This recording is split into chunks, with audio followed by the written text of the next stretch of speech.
Dans cette vidéo, je vais vous montrer comment moi j'analyse un actif de A à Z.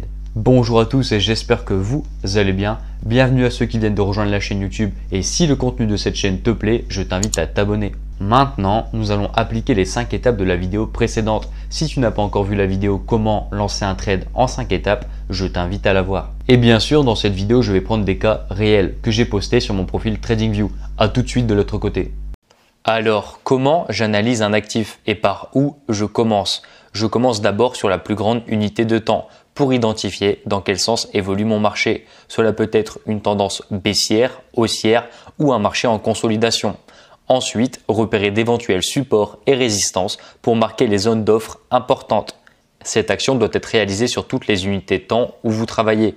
Par exemple, pour une personne qui pratique le swing trading, il devrait effectuer cela sur toutes ses unités mensuelles, hebdomadaires, journalières et 4 heures pour au final définir une tendance dominante. Ensuite, je repère les zones qui pourraient être intéressantes à surveiller et je trace plusieurs scénarios et bien sûr au minimum un scénario baissier et un scénario haussier. Personne ne peut prédire le marché avec certitude, donc avoir plusieurs scénarios reste logique. Dès que cette étape est complétée, je vérifie que mes 5 étapes sont respectées avant de prendre position sur le marché. Si tu n'as pas vu la vidéo précédente, je t'invite à la voir. Première paire que nous allons analyser, le NZD-CAD. Commençons sur le graphique 1 mois. Tout d'abord, nous pouvons remarquer une belle zone de prix où les investisseurs sont fortement actifs. Ici, les 0,83 000. On peut remarquer que quand le marché évolue sous cette zone, il est intéressant de prendre une position vendeuse. Et quand le marché évolue au-dessus de cette zone, il est intéressant de prendre une position acheteuse. Ensuite, je vais annoter cette zone clé et uniquement la rendre visible sur le graphique en mois et hebdomadaire. Bien sûr, toujours pour ne pas trop encombrer mon graphique. Dès que cela est fait, direction sur l'unité de temps hebdomadaire. Pareillement, on remarque que sur notre zone clé, le marché a rebondi plusieurs fois, qui marque une zone d'offre importante. Le marché effectue des points hauts de moins en moins hauts et on peut donc catégoriser cette structure comme baissière. Mais si je zoome un peu, on remarque qu'entre le 30 septembre 2019 et le 30 mars 2020, la création de 2 creux. Je rappelle qu'au-dessus de notre zone des 0,83 000, il est intéressant de favoriser une position acheteuse. Et donc, ces 2 creux nous montrent que le marché n'est pas prêt à casser cette zone de prix et forme donc un double bottom, une figure de retournement à la hausse, comme ceci. Passons maintenant à l'unité de temps inférieure, le graphique journalier.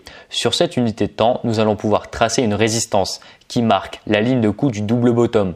Voilà, je n'ai rien d'autre à ajouter sur cette unité de temps.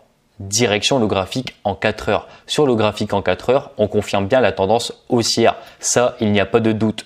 Nous, ce qui va nous intéresser sur cette unité de temps, c'est d'identifier une zone d'attaque. Alors déjà, sur les 3 unités de temps supérieures, nous avons vu qu'il était favorable d'acheter le marché plutôt que de le vendre. J'espère que vous avez bien compris l'importance d'identifier une tendance dominante. Alors maintenant, nous allons identifier ce qui se passe sur le graphique en 4 heures. Personnellement, je vois un marché haussier qui consolide sur une résistance. De ce fait, je schématise tout de suite la consolidation. Maintenant, pour pouvoir envisager un achat, il va falloir attendre une cassure des 0,88 000 et uniquement attendre la cassure pour lancer une position acheteuse. Bien sûr, il ne faut pas envisager qu'un seul scénario. Il se peut que le marché casse la zone de consolidation par le bas et sur les unités de temps plus petites que 4 heures, nous pourrons alors envisager un retournement de marché à la baisse. Premier scénario en 4 heures, le scénario haussier. Cassure de la consolidation par le haut qui marquera une forte probabilité de hausse car sur l'unité de temps journalière, le marché indique un double bottom. Et donc, pour définir l'objectif de ce scénario, je prendrai la taille de la figure qui, elle, je la dupliquerai au-dessus de la ligne de coup, comme ceci. Ce qui est intéressant, c'est qu'en reportant la figure au-dessus de sa ligne de coup, on remarque que l'objectif arrive au même endroit que 2 sommets de marché, qui pourraient être éventuellement une potentielle résistance. Voilà, le stop loss, lui, sera placé à un endroit qui pourrait invalider notre scénario haussier, et donc par pure logique en dessous de la consolidation. Car oui, il se peut que le marché clôture au-dessus de notre résistance et par la suite vienne réintégrer la consolidation. Donc, placer son stop loss avec assez de marge est un choix très judicieux dans ce genre de cas. Maintenant que j'ai défini mon objectif et mon niveau d'invalidité de mon scénario, je trace mon outil position longue pour voir si notre trade nous offre une bonne opportunité.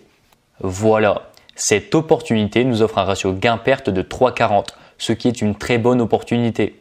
Et pour finir, Quelle confirmation je souhaite attendre pour ce scénario? Cela peut être une clôture au-dessus de notre résistance en 4 heures ou encore un pullback. À vous de choisir la confirmation qui pour vous est la plus efficace. Sur cet exemple, je prendrai position à la clôture au-dessus de notre résistance.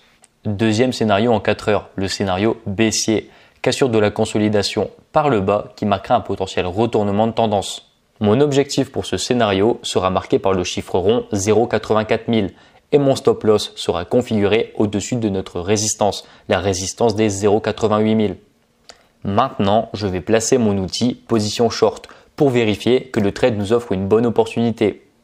Le ratio risque-récompense est de 2,5, ce qui est le minimum, donc cela peut être envisageable. Vous êtes sûrement en train de vous dire, mais pourquoi créer un scénario baissier alors que quasiment toutes les unités nous montrent que le marché a une plus grande chance d'évoluer à la hausse? Tout simplement car le marché évolue dans le sens qu'il veut.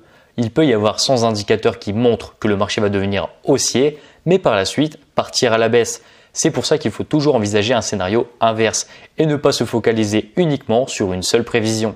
Juste pour vous le rappeler, cette prévision a été publiée sur mon profil TradingView le 28 juin 2020 et nous allons donc voir son avancée. C'est parti!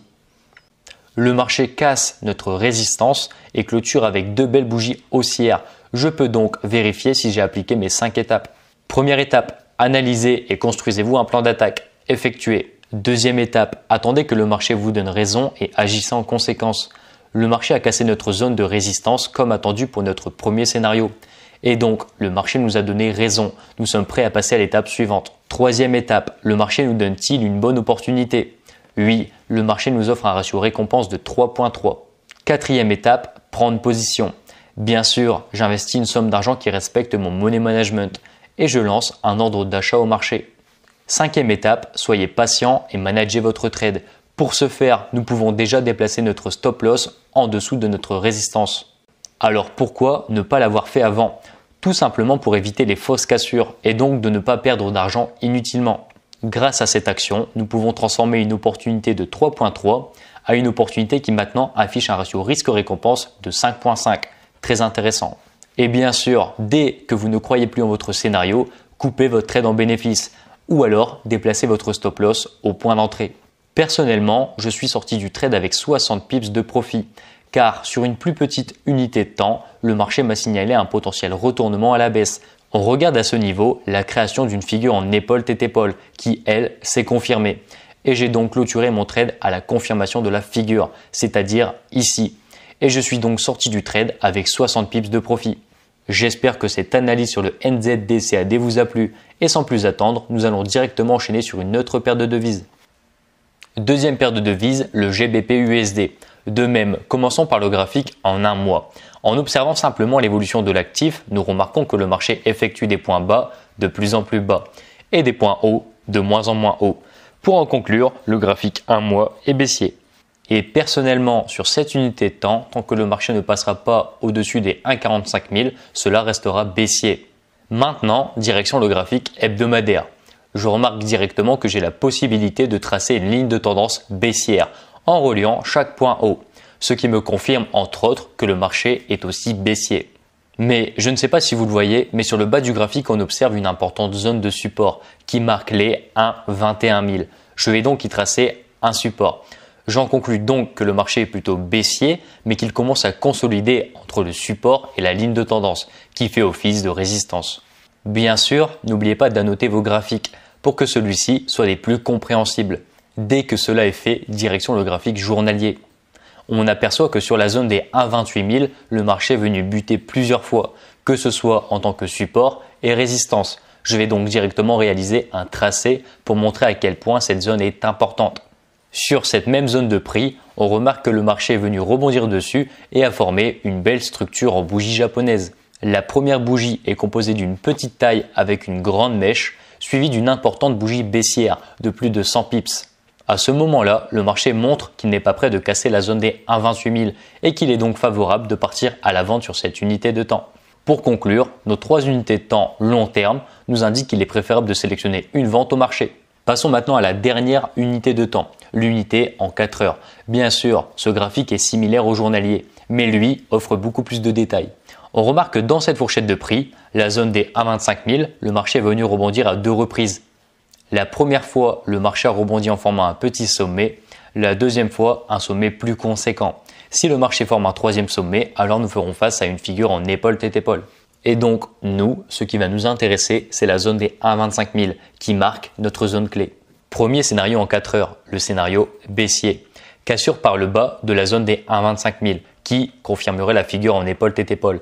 Et donc, le marché aura une plus forte probabilité de continuer sa baisse que d'évoluer à la hausse. L'objectif pour ce scénario sera choisi selon vos préférences. Soit vous prenez l'objectif de base d'une figure en épaule-tête-épaule et vous la reportez sous la ligne de coup, ou alors vous prenez comme objectif final le début de la tendance haussière, c'est-à-dire ici, les 1,21 000.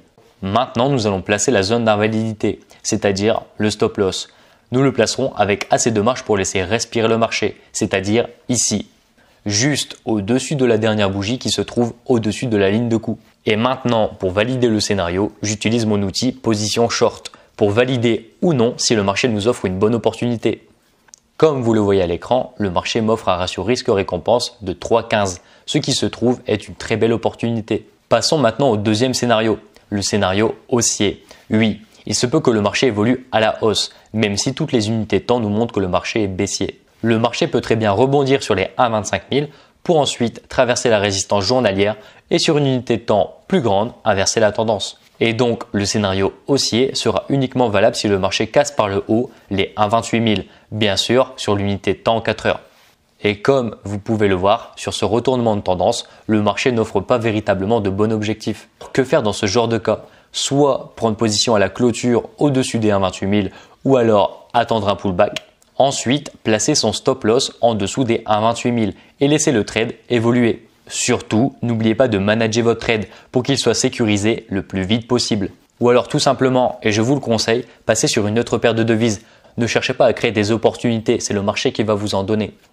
Troisième scénario, il existe des chances que le marché consolide entre la zone des 1,28 000 et la zone des 1,25 000 pendant un temps indéterminé. Dans cette situation, soit vous réduisez votre unité de temps et vous effectuez des allers-retours entre la résistance des 1,28 et le support des 1,25, ce qui peut être une bonne stratégie si les confirmations et le ratio suivent. Personnellement, je n'aime pas trader le range. Certes, des particuliers réalisent de super bonnes performances, mais cela ne convient pas à ma stratégie et à ma façon de faire. Mes deux structures préférées sont trader la tendance et les retournements de tendance. Quand vous commencerez à accumuler de l'expérience, vous allez probablement trouver des structures de marché favorites et donc maximiser celles-ci. Bon voilà, 3 scénarios, un baissier, un haussier et le dernier est une prédiction de consolidation. Je lance donc le scénario. Le marché clôture avec une belle bougie baissière en dessous des 1,25 000 et donc en conséquence, nous allons favoriser un scénario baissier pour cette paire. Deux confirmations possibles, soit tu prends une position vendeuse à la clôture en dessous de notre zone clé, soit tu attends un pullback. Personnellement, sur cette figure, j'ai voulu attendre un pullback, mais le marché a ensuite prolongé sa chute de 100 pips. J'ai donc, comme vous l'avez compris, raté la chute qui pouvait m'offrir une très belle performance. Mais cela n'est pas un échec, car l'actif ne m'a pas donné confirmation. Moi, j'attendais un pullback. Si aucun pullback ne se présente, je passe à autre chose, tout simplement. Par la suite, on remarque que le marché est venu retester notre zone clé des 1,25 000.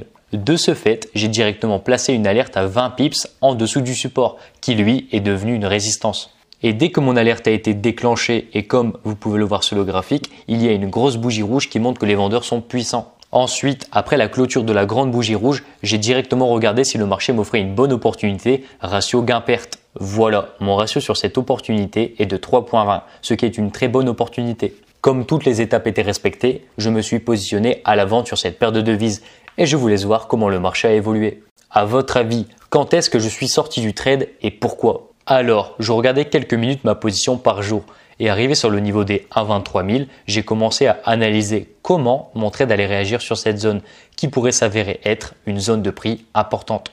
J'ai aussi remarqué que sur le graphique en 4 heures, le marché commençait à stagner. Regardez, vous pouvez le voir ici, marqué par les deux doji. Ensuite, pour approfondir et potentiellement éviter de tout perdre mon profit, j'ai basculé sur le graphique en 1 heure pour voir ce qui se passait plus en détail. J'ai directement remarqué l'apparition de deux creux sur le bas de marché et j'ai donc pris mes devants en déplaçant mon stop loss au niveau des 1,23 200 qui pour moi était une zone qui invaliderait mon scénario. Alors pourquoi sur ce prix? Car cela a prouvé que la zone des 1,23 000 est une zone de support et que le double top serait validé. Voilà. Ensuite, sur le graphique en 1 heure, le marché s'est retourné et je suis sorti avec 130 pips de gain sur ce trade, ce qui est une très belle performance. Et j'espère que cette analyse sur la livre face au dollar vous aidera dans vos futures prises de décision.